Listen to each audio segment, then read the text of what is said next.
இவனை நீ நியாயப்பிரமாண சட்டத்தின்படி கல்லெறிந்து கொலை செய்ய வேண்டும், நீர் என்ன சொல்லுகிறீர்?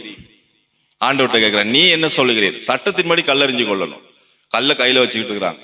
இயேசு உட்கார்ந்து எழுதுறாரு,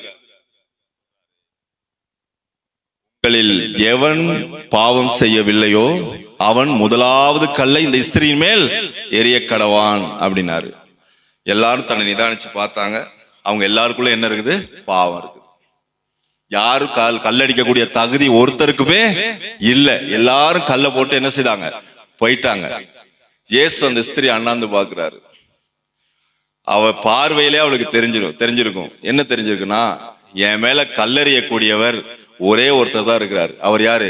இயேசு மட்டும்தான். நியாயம் தீர்க்கக்கூடியவர் ஒரே ஒருத்தர் தான் இருக்கிறார். யாரு?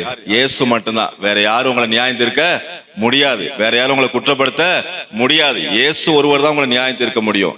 அந்த ஸ்திரியை பார்த்து சொல்றாரு, ஸ்திரியே, நானும் உன்னை ஆகினைக்குள்ளாக தீர்க்கிறதில்லை, இனிமேல் பாவம் செய்யாது. நீங்க இயேசு கிறிஸ்துவ போகும்பொழுது அப்படிதான் மன்னிப்பாரு.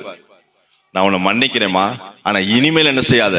பாவம் செய்யாத. நான் உன்னை மன்னிக்கிறேன் மகனே, நான் உன்னை மன்னிக்கிறேன் மகளே, நான் உன்னை மன்னிக்கிறேன், ஆனா இனிமேல் பாவம் செய்யாதே. இப்ப நம்மளையும் பார்த்தா ஆண்டவர் சொல்ற, மகனே மகளே, நான் உன்னை மன்னிக்கிறேன், ஆனா இனிமேல் பாவம் செய்யாத. ஏன்னா பாவம் செய்தா நீதாப்பா விழுந்து போவ அப்படிங்கிறார்.